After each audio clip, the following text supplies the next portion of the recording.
గొంగిడి సునీత. గొంగిడి సునీత గారితోని ఒకసారి మాట్లాడే ప్రయత్నం చేద్దాం. తను కూడా నిన్న కౌంటర్ ఇచ్చింది. తను ఏమన్నదో కూడా ఒకసారి మాట్లాడే ప్రయత్నం తనతోని చేద్దాం. అక్క గుడ్ మార్నింగ్. హలో.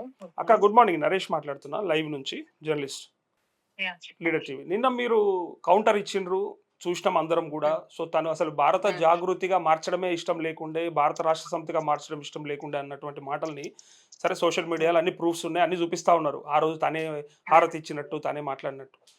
అవును. మీ రెస్పాన్స్ అంతా మేము నిన్న చూసినాం.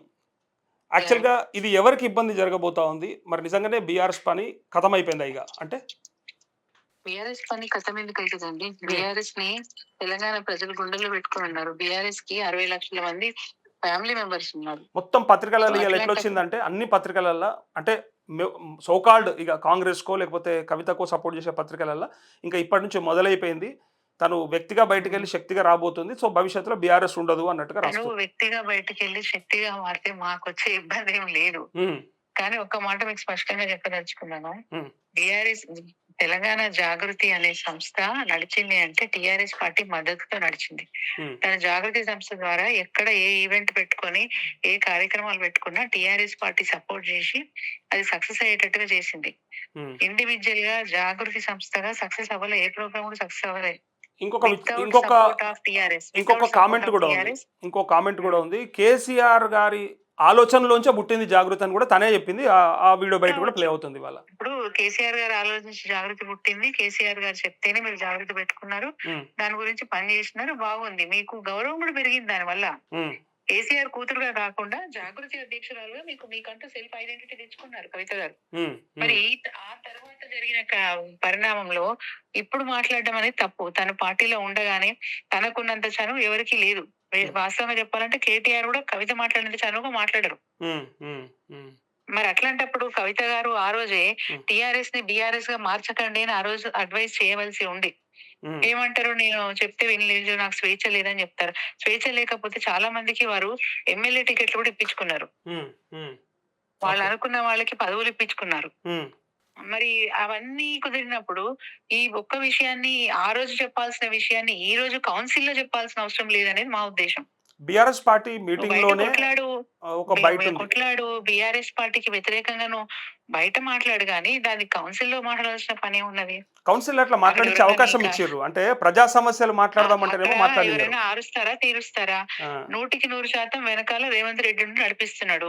ఈవెన్ చైర్పర్సన్ కూడా అంతసేపు టైం ఇవ్వకూడదు కదా. ప్రజా సమస్యల మీద డిస్కషన్ ఉంటే, బిల్లు మీద డిస్కషన్ ఉంటే మాట్లాడతారు గాని తన వ్యక్తిగత విషయం అసలు ఫస్ట్ వర్డ్ నుంచి లాస్ట్ వర్డ్ వరకు టోటల్ గా తన వ్యక్తిగత విషయాలే మాట్లాడారు. ఈ విషయం చెప్తే కొంతమందికి మింగుడు పడదు కానీ, రైతుల సమస్యలు వచ్చి మరి యూరియా కోసం ఇబ్బంది పడుతున్నారు, మరి దీని మీద అడ్జర్న్మెంట్ మోషన్ ఇస్తేనేమో దాన్ని రిజెక్ట్ చేస్తారు 2 సభలలో.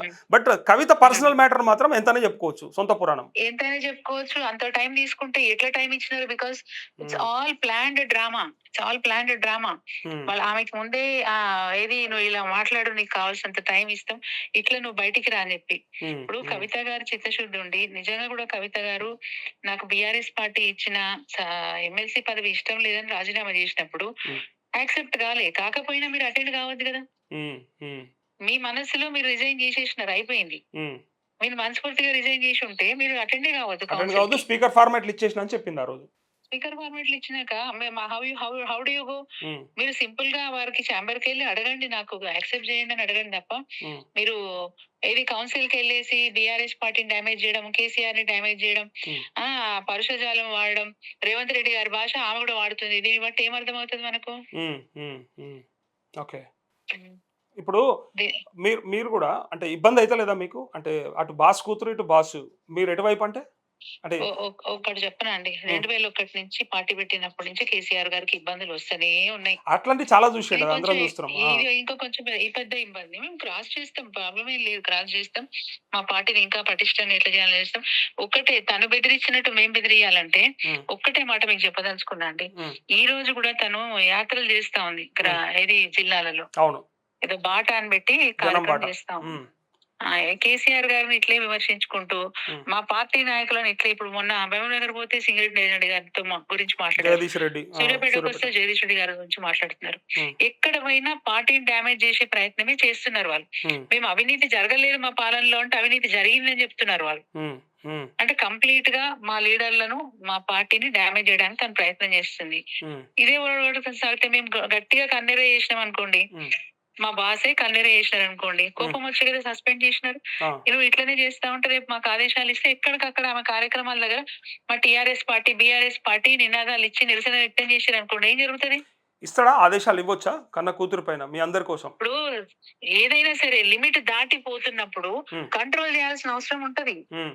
ఓకే. అంతే కదా, లిమిట్ దాటిపోవద్దు. ఉమ్. నువ్వు విమర్శించు, ఎంతవరకు విమర్శించాలో విమర్శించు. ప్రతిపక్ష పార్టీగా మేము ప్రభుత్వాన్ని విమర్శిస్తలేము, ప్రభుత్వాన్ని అడుగుతలేము, డిమాండ్ చేస్తలేము, ప్రజల కోసం మీరు ఆలోచిస్తలేరు, మీరు ఫెయిల్ అవుతున్నారు అన్నప్పుడు నువ్వు విమర్శించు, మేము ఫెయిల్ అవుతున్నామని విమర్శించు. ఉమ్. కానీ అధికార పక్షం తరఫున నువ్వు మాట్లాడుతున్నట్టుంది.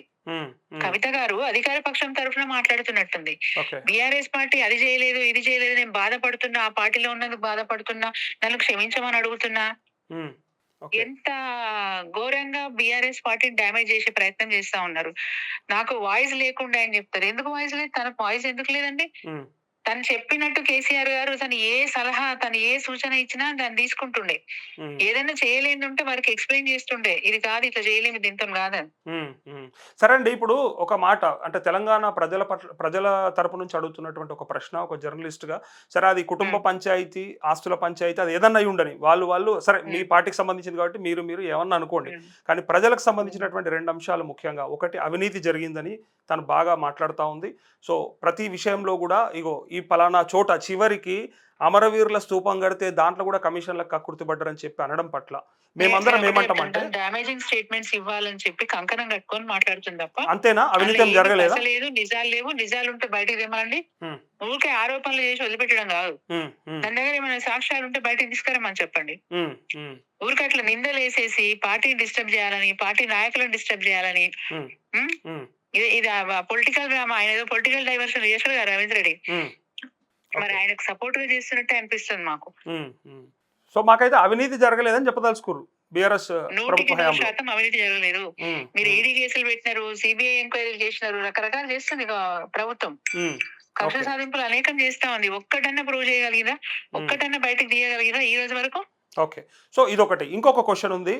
మరి ఒక మహిళగా సొంత కూతురుకి లేదా సొంత చెల్లెలకి న్యాయం చేయలేనటువంటి వాళ్ళు ఈ రాష్ట్రంలో ఉన్నటువంటి 2 కోట్ల మంది మహిళలకి న్యాయం చేస్తామని, అన్న లెక్క ఉంటామని చెప్పడం పట్ల కొంత అనుమానం వస్తుంది మీ పైన. సారీ, న్యాయం అంటే ఎక్కడికుంది న్యాయం? కొంతమ కోరికలు నాకు కూడా ఉంటాయండి. నాకు కూడా కేబినెట్ లో ఉండాలని ఆశ ఉండే. అవుతుందా? 2009లోనే నాకు టికెట్ ఇస్తా అని చెప్పినారు, కుదరలేదు. పార్టీలో ఉన్న ఈక్వేషన్స్, పార్టీలో ఉన్న పరిస్థితులు, ఆ రోజు తప్పని పరిస్థితులు, వేరే పార్టీతో మనం అలయన్స్ లో పోయినాం కాబట్టి తప్పలేదు, నాకు అవకాశం రాలేదు. అయినా పార్టీలో సర్దుకొని ఉంటలేమా? మన ధ్యేయమేని తెలంగాణ రాష్ట్రం సాధించుకోవడం. మీరంటే కార్యకర్త పార్టీకి, ఆమె అంటే బాస్ కూతురు కదా, ఎక్స్పెక్ట్ చేస్తారు. వాట్ ఎవర్, ఇప్పుడు పార్టీలో ఉన్నప్పుడు, తన సభ్యురాలుగా ఉన్నప్పుడు క్రమశిక్షణ ప్రతి ఒక్కరికి వర్తిస్తుంది.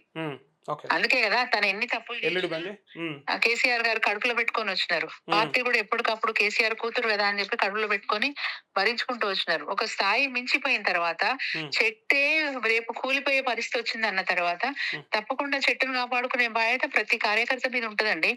సో వేరును కొట్టేస్తారు అయితే, ఒకవేళ అట్లాంటి సమస్య తీసుకొస్తుంది అన్నప్పుడు చెట్టు కూలిపోతుంది అనుకుంటే వేరును పక్కకు పెట్టేస్తారు. వేర్లు కూడా పక్కకు పెట్టడం కాదు, ఆమె వేరే కాదు. I'm sorry to say this, ఆమె వేరే కాదు. ఆమె చెట్టులో కొమ్మ, ఆ కొమ్మను కొట్టేయాల్సి, కొమ్మకి చీరు పట్టిందంటే చెట్టు అంతా ఖరాబ్ చేసుకోం కదా. సోషల్ మీడియాలో ఎంత బ్రహ్మాండంగా కేసీఆర్ గారు చేశారు, అందుకే తీసి బయట పడేసారు ఆ కొమ్మ. బట్ రేవంత్ రెడ్డి బ్రహ్మాండమైనటువంటి రాజకీయ క్రీడ ఆడుతా ఉన్నాడు. అందులో భాగంగా ఫస్ట్ 4 పిల్లర్లలో ఒక పిల్లర్ ని వీక్ చేసేసి పక్కన పెట్టించాడు. అతి త్వరలో మళ్ళీ రిపీట్ చేస్తున్నాను, she's not a pillar to our party. అంతేనా? She's not a pillar to our party. ఆమెకు అంత పెద్ద బిరుదు ఇవ్వకండి. ఒకనాడు తిరిగిరు మీరంతా, మీరు కాదు, మీరు కాదండి, మీరు కాదు, చాలా మంది వంగి దండాలు పెట్టుకుంటూ తిరిగిరు. తమిళనాడు జయలలిత లెక్క కాళ్ళం మొక్కిరు. ఆబ్వియస్లీ ఎందుకు పెడతారంటే కేసీఆర్ గారు కూతురు కాబట్టి, కేసీఆర్ గారు కూతురు ద్వారా పైరవీలు చేసుకుంటే పనులు అయితే అని పోతారు. మీరు ఎప్పుడు పోలే? ఎందుకు పెట్టారు చెప్పండి? మీరు ఎప్పుడు పోలే? ఉంటాయి వెళ్ళి అడుగుతారు. మా దగ్గర ఉంది సమస్య కొంచెం సార్‌కి చెప్పి చేయించడని అడుగుతారు. మీరెప్పుడు పోలే మీ పర్సనల్ పనులకి కవిత నేను దగ్గరికి? పర్సనల్ పని ఎప్పుడు పోలే. నేను పోయింది ఒకే ఒక్కసారి హ్మ్. మాలేరుకు మహిళా ప్రాంగణం కావాలని అడిగినాను. హ్మ్. తాను సింగరేణి కాలేజ్ నుంచి ఒక 40,00,000 నాకు అక్కడి నుంచి సీఎస్ఆర్ ఫండ్ ఇప్పించారు. హ్మ్. హ్మ్. మా ఓకే. దగ్గర మహిళా ప్రాంగణం వర్క్ స్టార్ట్ అవుతుంది. నేను వ్యక్తిగతంగా నాకు కావాల్సిందేమి నేను పోలేదు. హ్మ్. ఓకే. ఓకే. ఎప్పుడు పోలేదు. కవిత గారిని నేను నా సోదరిగానే చూసుకున్నా. ఎప్పుడైనా సరే తన బాధ ఏమైనా ఉంటుంటే ఇంటికి పోయి పరామర్శించి, పలకరించి, ధైర్యం చెప్పే వచ్చినాను. తన కార్యక్రమాలకు కూడా నేను సపోర్ట్ చేసిన. హ్మ్. ఓకే. ఎందుకంటే మా కవిత అనే మా ఫీలింగ్ మాకుండే. ఇప్పుడు బాధ అనిపిస్తుంది. హ్మ్. తను దూరం అయిపోతుంటే బాధపడుతున్నాం. ఇప్పుడు కూడా అంటున్నాం. ఆమె మనసు మార్చుకొని వస్తే మళ్ళా కలుపుకుంటారా? కేసీఆర్ గారి కూతురుగా వస్తే కలుపుకుంటారా? కలుపుకుంటాం. ఎందుకు కలుపుకోమండి? ఇన్ని మంచిగా ఆరోపణలు ఆలోచిస్తే చేసినాక కలుపుకుంటాం. అప్పుడు అప్పుడు మా అందరికి ఇప్పటికే అనుమానం సగం వస్తది కదా! డ్యామేజ్ చేసి కాదు. సగం డ్యామేజ్ చేసింది పార్టీని. ఇది అప్పుడు మా మంచిపద్ధతి అందరికి కాదు. అనుమానం వస్తది. అందరూ కావాలని ఆడిర్రు ఇదంతా డైవర్షన్ పాలిటిక్స్ అందరూ దొంగలే అంటారు ప్రజలు. అప్పుడేమంటారు? అంటారు గదా! హ్మ్. అంటారు గదా! హ్మ్. తను మారుతదనైతే మాకు నమ్మకం లేదు. కాకపోతే ఇండివిడ్యుయల్‌గా తను ఒక సొంతంగా ఒక పార్టీ పెట్టుకొని, ఆ పార్టీ ద్వారా ప్రజల్లోకెళ్తే సంతోషపడతాం. హ్మ్. ఓకే. మీ శత్రువెవరు? హ్మ్. రేవంత్ రెడ్డా? కవితనా ఇప్పుడు అంతే తప్ప ప్రధానంగా? ఎనకాల కూర్చొని ఎవరో ఆడిస్తా ఉంటే ఈమె ఆడడం అనేది కరెక్ట్ కాదు. చివరగా చెప్పండి. మీ శత్రువెవరు? కవితనా? రేవంత్ రెడ్డియా ప్రధానంగా పార్టీకి? రేవంత్ రెడ్డి మా శత్రువు. కవిత మా శత్రువు గాదు. కాదా? కవిత హ్మ్. మమ్మల్ని విడిచిపెట్టిపోయిన బిడ్డ. హ్మ్. హ్మ్. ఓకే. మమ్మల్ని విడిచి ఎళ్ళిపోయిన బిడ్డ. కానీ ఇప్పుడు రేవంత్ రెడ్డి వదిలిన బాణం ఇంట్లో అంటుర్రు నుంచి కదా! పంపించేయాల్సిన పరిస్థితి తీసుకొచ్చింది కవిత. తప్పనిసరిగా పంపించేసినాం. రేవంత్ రెడ్డి వదిలిన బాణం అంటుర్రు కవిత. ఎందుకంటే వాళ్ళ సోషల్ మీడియా చూసిర్రా కావచ్చు. మీరు? ఆపన్న హస్తం కావచ్చు. నుంచి మొదలుపెడితే నిన్నటి హ్మ్. ప్రసంగం చూస్తే హ్మ్. 100% రేవంత్ రెడ్డి గారు వదిలిన బాణమని అనుకుంటున్నాం మేము. అన్ని కాంగ్రెస్ మీడియా నిన్నటి ప్రసంగంతో. అన్ని కాంగ్రెస్ సోషల్ మీడియాలో మొత్తం కవిత వార్త తప్ప ఇంకో వార్తనే లేదు. అవునవును. హ్మ్. హ్మ్. హ్మ్. సో, ఇప్పుడు మీకైతే మరి కవితతో పోరాటమా? లేకపోతే వీళ్ళతో పోరాటమా అన్నట్టు అయిపోయింది. ఏదో అయిపోయింది కదా! మొగడు టీఆర్ఎస్ కొట్టినందుకు గాను పార్టీని డ్యామేజ్ చేసే వాళ్ళు ఎవ్వరున్నా సరే, మా కేసీఆర్ గారిని అవమానించే వాళ్ళు ఎవరున్నా సరే, వాళ్ళతోని మేము పోరాటం చేస్తాం. హ్మ్. హ్మ్. అది రేవంత్ రెడ్డా, నరేంద్ర మోడా, కవితనా, హ్మ్. అప్రస్తుతం ఎవరైనా సరే పార్టీని డ్యామేజ్ చేసే ప్రయత్నం ఎవరు చేసినా హ్మ్. వాళ్ళ మీద మా పోరాటం అనేది కొనసాగుతది. ఇంకొక సామెత విపరీతంగా సోషల్ మీడియాలో వైరల్ అయితా ఉంది. మొగడు కొట్టినందుకు గాదు, తోటికోడలు నవ్వినందుకు అన్నట్టుంది ఇయాల బీఆర్ఎస్ పరిస్థితి. రేవంత్ రెడ్డి ఉరేస్తా అన్నందుకు గాదు ఇప్పుడు. కవిత ఏం పీకి కట్టలు కట్టిర్రు అన్నందుకు ఏడుపొస్తుంది ఈళ్ళకి అని అంటుర్రు. దానికేం చెప్తారు? ఏం భాష అండి అది? హ్మ్. హ్మ్. కేసీఆర్ గారి కడుపులో పుట్టిన బిడ్డగా ఆ భాష మాట్లాడతారండి? హ్మ్. ఓకే. రేవంత్ రెడ్డి గాలి సోకింది కాబట్టి గా మాట మాట్లాడుతున్నారు. సో, ఒక సేమ్ తండ్రిని హ్మ్. గా మాట మాట్లాడతారా?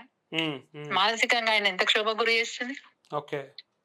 ఆయన ఎంత ఆవేదన పడుతున్నారు? ఓకే. హ్మ్. కవిత గారి వల్ల కంటిన్యూయస్‌గా 2 సంవత్సరాల నుంచి ఆయన బాధలోనే ఉంటున్నారు.